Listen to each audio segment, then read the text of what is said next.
85%.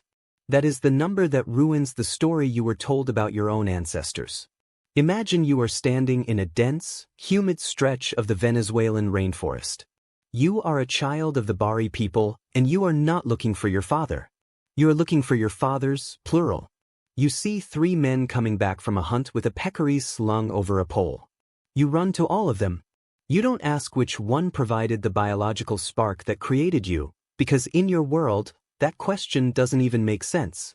You believe, with the same certainty that you believe in the sun, that you were built slowly, layer by layer, from the contributions of all 3. One man started the process, another added the muscular strength of his limbs, and a third gifted you the sharpness of your eyes. To you, the idea of having only one father isn't a moral standard, it is a biological impossibility. You live in a world where sharing a partner isn't a scandal or a breakdown of the social order. It is the very thing keeping you alive. We have been lied to about where we come from. Everything we thought we knew about the human family is a modern invention. For decades, you have likely been told that the nuclear family, one man, one woman, and their biological offspring, is the bedrock of the human species. We are told it is written in our DNA, a natural byproduct of our evolution as pair-bonding mammals. This story suggests that ancient humans were essentially just like us, only with more furs and fewer taxes. We imagine a prehistoric past of tidy couples huddling in caves, practicing a primitive version of the 1950s dream. But when we actually look at the data, that story falls apart. The Yale University Human Relations Area Files is one of the most comprehensive archives of human culture ever assembled, cataloging over 350 different societies across history. When researchers looked at the marriage practices in these files, they found that strict, lifelong, exclusive monogamy was the exception, not the rule.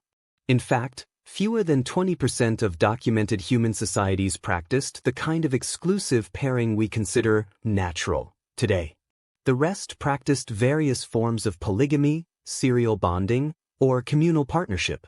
We aren't a naturally monogamous species that occasionally wanders. We are a profoundly flexible species that was forced into monogamy by the demands of property and power. The myth of the natural couple was our first mistake. If you want to understand why your ancestors shared their partners, you have to look at the Bari people of the Amazon basin.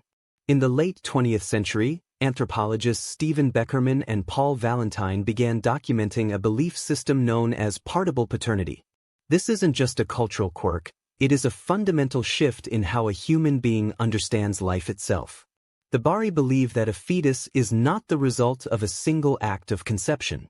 Instead, they believe a child must be crafted inside the mother through repeated acts of intimacy. Under this logic, multiple men can contribute to the biological makeup of a single child. One man might be the primary father, the one who first discovered the pregnancy, but the others are secondary fathers who helped build the baby's body. This sounds like a scientific error until you look at the survival rates. Beckerman's study, published in the journal Proceedings of the National Academy of Sciences, found that Bari children with multiple acknowledged fathers had a 16% higher survival rate than those with only one. In a world of snake bites, tropical fevers, and food scarcity, a child with 3 fathers had 3 different men bringing meat to the hearth and 3 different men protecting the village. Nature doesn't care about your morals, only your survival. This shared model of fatherhood wasn't born out of a lack of understanding of biology, but out of a brilliant evolutionary strategy. By spreading the responsibility of fatherhood across multiple men, the Bari created a social insurance policy that modern governments can only dream of. If a primary father died in a hunting accident, the child wasn't an orphan. They still had 2 other men who were biologically and socially invested in their growth. This system effectively turned the entire tribe into a support network, ensuring that no child was ever left to the whims of a single, fragile life. This wasn't unique to the Bari. Similar beliefs in multiple fathers have been documented across the Ake of Paraguay, the Yanomami of Brazil, and the Mihiniku of the Xingu River. These cultures recognized a truth that we have forgotten, that the best way to ensure the future is to make sure as many people as possible have a stake in it. When a woman shared her partner or took on secondary fathers for her children, she wasn't betraying a bond, She was building a fortress of protection around her offspring. A single bond is a single point of failure. If the Amazon shows us how sharing partners protects children, the high peaks of the Himalayas show us how it protects the land. In rural Tibet and parts of Nepal, a different but equally startling system has existed for centuries: fraternal polyandry. This is a system where a group of brothers all marry the same woman.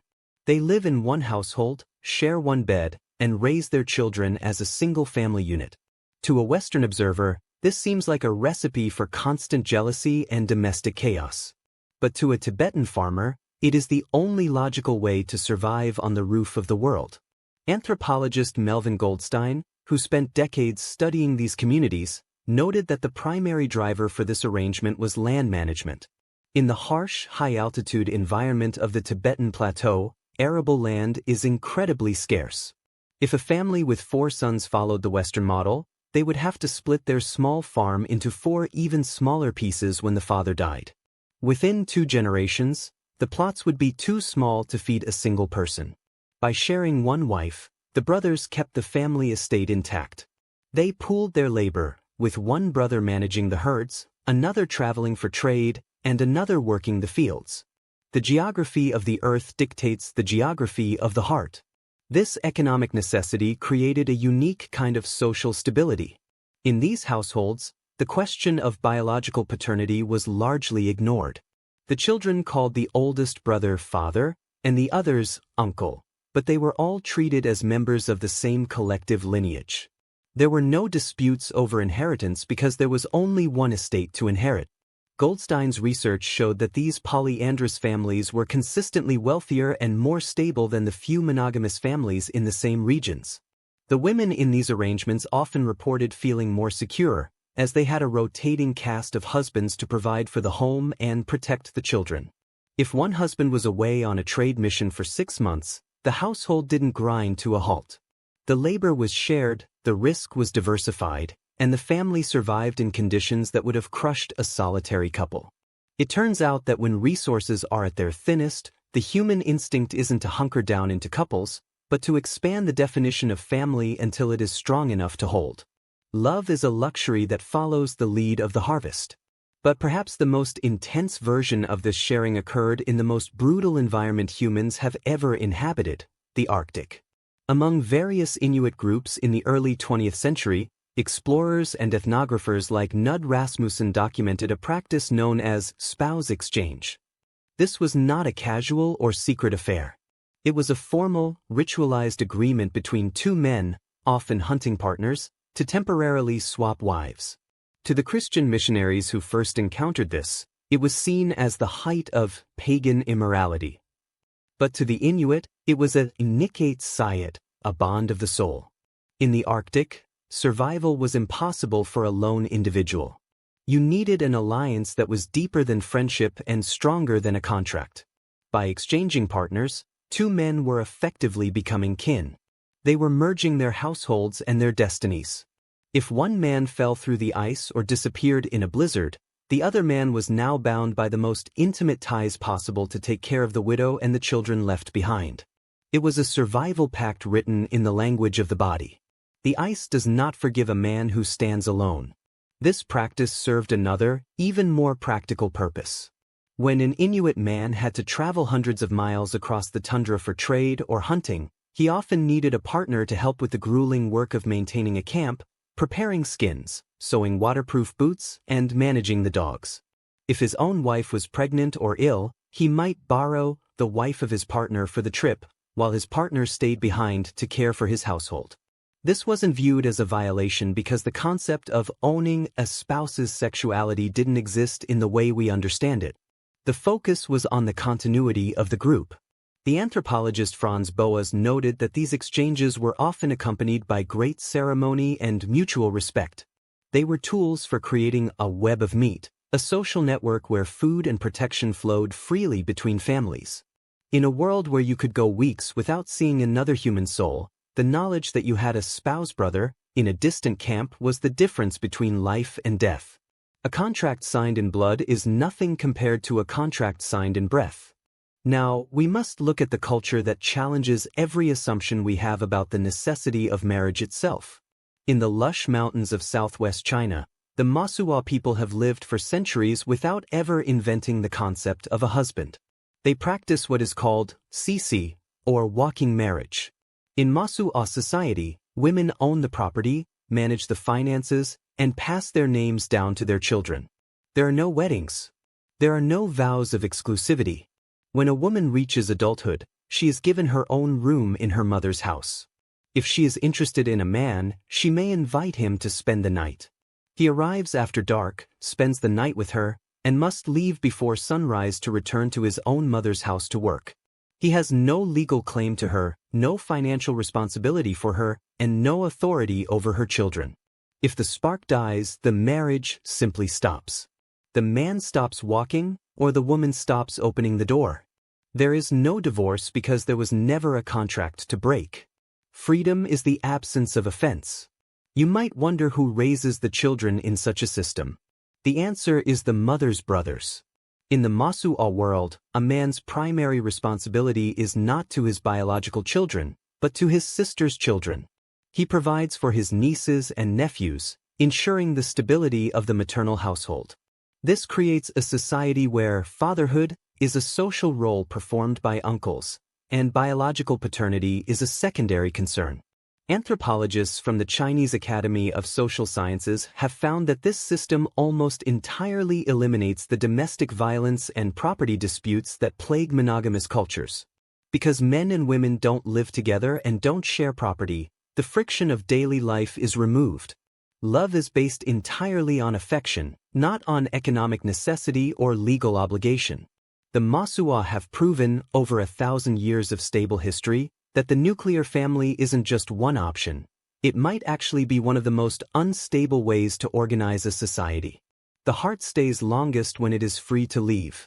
So, if these diverse and successful systems existed for most of our history, why are we so obsessed with monogamy today? Why does it feel so natural to us now? The answer is the biggest reveal in the history of our species, the invention of the fence. About 10,000 years ago, humans began to abandon the hunter-gatherer lifestyle in favor of agriculture. This was the turning point. In a hunter-gatherer tribe, you can't own the land, and you can't carry much more than you can fit in a basket. There was no wealth to pass down, so there was no need to ensure that a specific child was your biological heir. But the moment we started planting crops and domesticating cattle, we created private property. Suddenly, a man had something he wanted to keep in his bloodline. He didn't want his hard-earned grain and land going to a child that might have been built by the secondary fathers of the village. He wanted certainty. Property required a prison for the womb. To ensure this certainty, agricultural societies had to dismantle the old communal systems of sharing. They had to invent a new kind of marriage, one based on control rather than cooperation. Evolutionary biologist Sarah H. Ardwai has argued that this shift transformed women from autonomous participants in a group into assets to be guarded. Monogamy wasn't a romantic discovery, it was a land management strategy. We traded the safety of the village and the flexibility of multiple partners for the security of an inheritance. We traded the fathers for the father. This shift was so profound that it rewrote our morality, our religions, and our very sense of self. We started to view jealousy not as a social friction, but as a proof of love. We started to view the sharing of a partner not as a survival tactic, but as a sin. The nuclear family was born not out of biology, but out of a need to keep the cows in the right pasture. We are living in the ruins of a communal paradise we chose to leave. This brings us to an uncomfortable truth about our modern emotions. When you feel that sharp, cold spike of jealousy when your partner looks a little too long at someone else, you aren't feeling an ancient biological mandate. You are feeling the echo of 10,000 years of property law. You are feeling the ghost of a farmer who was afraid his fence wasn't high enough. Our biological baseline, the cooperative breeding model described by researchers like H. Ardwai, is one of deep, fluid connection and shared responsibility. We are a species that was designed to be raised by a village, to be protected by multiple fathers, and to form alliances that transcend the bedroom. The isolation of the modern couple, locked in a tiny apartment with no backups and all the pressure of the world on two people, is an evolutionary anomaly. It is a high-wire act that most humans throughout history would have found terrifying and nonsensical. The modern couple is a fortress with no one on the battlements. We see the stress of this anomaly every day.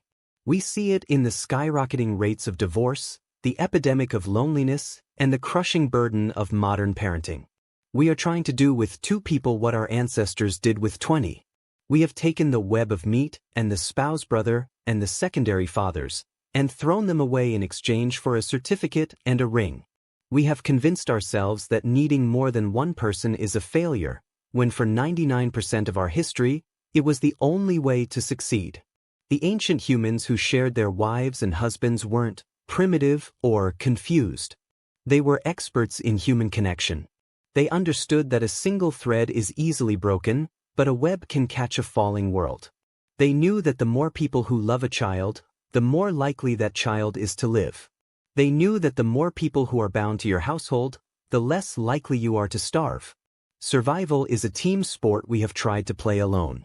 There is a final, startling piece of evidence that suggests our bodies still remember the old ways. It's found in the science of alloparenting. Humans are unique among the great apes in how much we rely on non-parents to raise our young. A chimpanzee mother will almost never let another individual hold her infant for the first few months of its life. But a human mother, in almost every culture, will hand her baby to an aunt, a grandmother, or a trusted friend within hours of birth. This, it takes a village mentality is hardwired into our hormonal systems. When we are surrounded by a supportive, multi-partner network, our stress hormones drop and our oxytocin levels rise. Our biology is literally waiting for the rest of the tribe to show up. We have built a world that denies this need, but our cells haven't forgotten the humid air of the Bari forest or the communal fires of the Arctic ice. The wall we built between ourselves and the village is made of paper. When we look back at the Bari, the Tibetans, the Inuit, and the Masuwa, we shouldn't see them as strange outliers. We should see them as mirrors. They show us the parts of ourselves we have suppressed in order to make the modern world work. They remind us that there is no one way to be human, and there is no natural way to love. We are a species of infinite adaptability, capable of building families out of brothers, out of hunting partners, and out of the shared breath of an entire community. The traditional marriage we defend today is actually a radical, recent experiment that discarded the wisdom of the previous 300,000 years. We are the ones living in the strange, new world. They were the ones living in reality. The question isn't why they shared, but why we stopped.